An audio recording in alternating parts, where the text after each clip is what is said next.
अस्सलामुअलैकुम। बोल न्यूज़ में खुश आमदीद। मैं हूँ शर्जील इरशाद और मैं हूँ अन्वेशा सलीम। हेडलाइंस आपने जानी। बुलेटिन का बाकायदा आगाज़ करते हुए सबसे पहले आपको बताएं कि हज का रुकन आज़म वकूफ़ अरफा अदा कर दिया गया। इमाम काबा शेख सौले बिन अब्दुल्ला ने खुतबा हज अदा किया। उन्होंने कहा कि अल्लाह ने तुम्हारे लिए दीन इस्लाम को पसंद किया। वालिदैन से नेकी और भलाई से पेश आओ, सच बोलो, एक अल्लाह की इबादत करो, उसके साथ किसी को शरीक न करो। इस मौके पर अहले फ़लस्तीन के लिए खुसूसी दुआ की गई। कहा, ए अल्लाह फ़लस्तीन के भाइयों की मदद फरमा। ए अल्लाह अहले फ़लस्तीन के दुश्मनों को तबाह बर्बाद कर दे। अहम खबर दें, बेलारूस के अलसदा वफ्द का एयर हेडक्वार्टर्स का दौरा। SPR के मुताबिक बेलारूस के वफ्द ने कमांडर एयरफोर्स की क़यादत में दौरा किया। पाकिस्तान और बेलारूस के दरमियान दिफाई ताउन पर तबादला ख्याल किया गया। वफ्द ने पाक फ़िज़ाई के सरबराह से मुलाकात की। दोनों मुल्कों के दरमियान तकनीकी, तरबती और दीगर अमूर के फ़रोग़ पर गुफ्तगू भी हुई। ताउन को मुख्तलिफ शोबों में फ़रोग़ देने पर भी तबादला ख्याल किया गया। कराची वालों के लिए अच्छी खबर। माहाना एडजस्टमेंट की मद में बिजली 2 रुपये 99 पैसे कर दी गई है। यूनिट के बाद कराची के अलावा मुल्क के लिए बिजली 93 पैसे फ़ी यूनिट महंगी हो गई। नेपरा ने माहाना एडजस्टमेंट में बिजली की कीमतों से मुतालिक अलग अलग नोटिफिकेशन भी जारी कर दिए। कराची के बिजली सार्फिन को कमी का रिलीफ जून के बिलों में मिलेगा। और नेपरा ने के इलेक्ट्रिक को खुली छूट दे दी है। कराची के सार्फिन को लूटने का प्रोग्राम बना लिया गया है। नेपरा ने के इलेक्ट्रिक को 6 साल पुराने क्लियरेंस के लिए इजाज़त दे दी है। आज़म शहबाज शरीफ के साथ रवाना हुए हैं। अहम दौरे में ख्वाजा आसिफ, इसहाक डार और अताउल्लाह तारड़ भी शामिल हैं। वज़ीर आज़म पाक भारत कशीदगी के दौरान हिमायत पर सऊदी अरब का शुक्रिया अदा करेंगे। और अब भारत को नहीं छोड़ेंगे। रिवायती जंग की तरह आबी मामले पर भी भारत घमंड का शिकार है, जिसे हम खाक में मिला देंगे। वज़ीर आज़म का दबंग ऐलान। आबी ज़खायर से मुतालिक अहम इजलास से खिताब में कहा कि भारत की धमकियों में कमी नहीं आई बल्कि इजाफा हुआ है। भारत को पानी बंद करने की धमकियों को पूरी दुनिया ने मुस्तरद कर दिया है। हमें अपने आबी ज़खायर खुद बढ़ाना होंगे।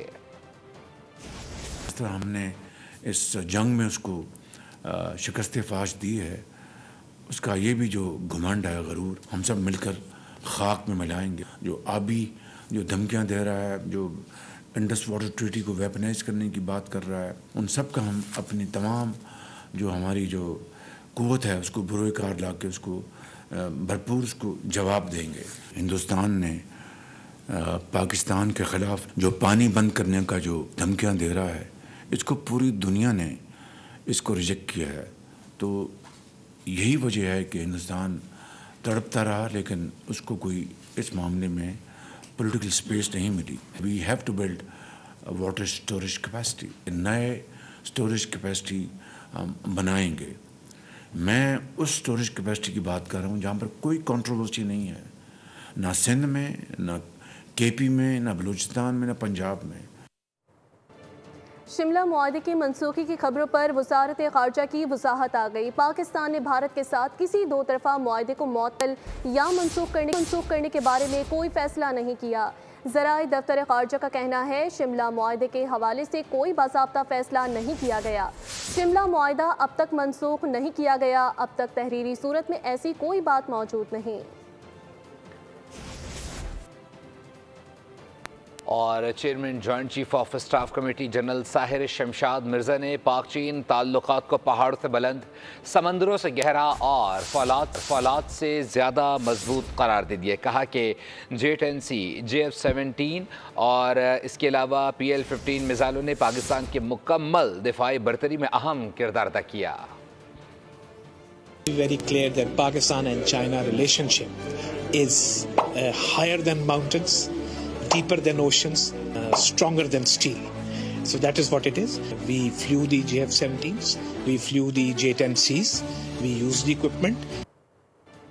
और अब दीगर खबरों को बुलेटिन में शामिल करते हुए आपको बताएं कि चेयरमैन PTI बैरिस्टर गौहर ने कहा कि नवाज शरीफ की पहले केस में 70 और दूसरे केस में 51 रोज़ बाद रिहाई हुई थी।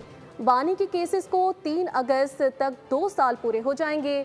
रूटीन में ही 1 महीने के अंदर फैसला होता है। पैटर्न इन चीफ PTI की सजाओं के मुअत्तली के हवाले से पहली मरतबा केस इस्लामाबाद हाई कोर्ट में समाअत के लिए मुकर्रर हुआ है। शरीफ का जो पहला केस हुआ था 70 दिन के बाद उसकी रिहाई हुई थी। इसी तरह दूसरे केस में 51 दिन के बाद उनकी रिहाई हुई थी। खान साहब की 600 से ज़्यादा दिन हो गए, ऑलमोस्ट 2 साल पूरे हो जाएंगे 3 अगस्त को। तो इसलिए इसमें बहुत ज़्यादा एक केस के बाद दूसरे में मैं समझता हूँ कि अब इंसाफ होना चाहिए और इंसाफ ऐसा हो कि इंसाफ होता हुआ नज़र आ जाए। खान साहब की कन्विक्शन हुई है 17 जनवरी को, जबकि ऐसे केसेस में महीने के अंदर अंदर हियरिंग होती है। पहली मरतबा है कि खान साहब के और बुशरा बीबी के जो सस्पेंशन ऑफ सेंटेंसेस है वो केसेस लगे हैं। आज पहली मरतबा प्रोसिक्यूशन की तरफ से कोई पेश होगा। माड़ीपुर के घर से मलीर जेल के मफरूर कैदी की फंदा लगी लाश बरामद हुई है। पुलिस ने मामले को खुदकुशी करार दिया। रजा नामी शख्स मलीर जेल का मफरूर कैदी बताया जाता है। कैदी का वीडियो बयान भी सामने आ गया। रिहाई की दरख्वास्त करते हुए कहा, बेकसूर हूँ। 2 रोज़ में गिरफ्तार कैदियों की तादाद 126 हो गई। और बात करेंगे ईद कुर्बा से मुताल्लिक। ईद कुर्बा में सिर्फ 1 दिन बाकी है। मवेशी मंडी में 1 लाख से 1.5 लाख रुपए तक कीमत वाले जानवर मौजूद हैं और खरीदो फरोख्त का सिलसिला भी जारी है। मज़ीद तफसीलात जान लेते हैं कफ़ील अहमद से। जी कफ़ील। दिन ख़रीदारी अपने रूज पर है। मैं इस वक्त पूरी मवेशी मंडी में अगर हम बात करें, जानवर तो है कुछ, लेकिन जो छोटे जानवर हैं अगर हम बात कर लें उनके जो 1 से 1.5 लाख की रेंज के अंदर, यहाँ ये बछड़ी भी और बछड़ा भी मौजूद है, जो कि खासे कितना इनका वज़न है, क्या हिसाब है, जो इनके ख़रीदार हैं उनसे पहले बात करना चाहेंगे। अस्सलाम वालेकुम, क्या नाम है आपका? मोहम्मद इरशाद। इरशाद, कितने का दे रहे हैं ये दोनों, मतलब एक और ये वो?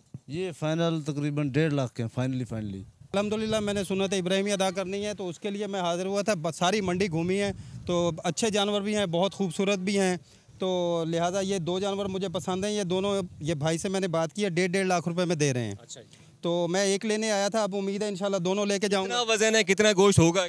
बस मेरी रेंज के मुताबिक तो बिल्कुल ठीक है, कम से कम 2 मन से ऊपर ही होगा। एक बछड़ा है और एक बछड़ी है, तो ये 1.5 की लाख की रेंज के अंदर जो है ये तमाम जानवर दस्तियाब हैं। और इसी तरह बहुत दीगर भी और जो है वो जानवर यहाँ मौजूद हैं, जो कि लोग अपने तौर पर जो है वो ख़रीदारी कर रहे हैं और सुन्नत इब्राहिमी की अदायगी के लिए कोशिश कर रहे हैं कि जल्द अज जल्द अपना जानवर अपडेट करें और यहाँ से।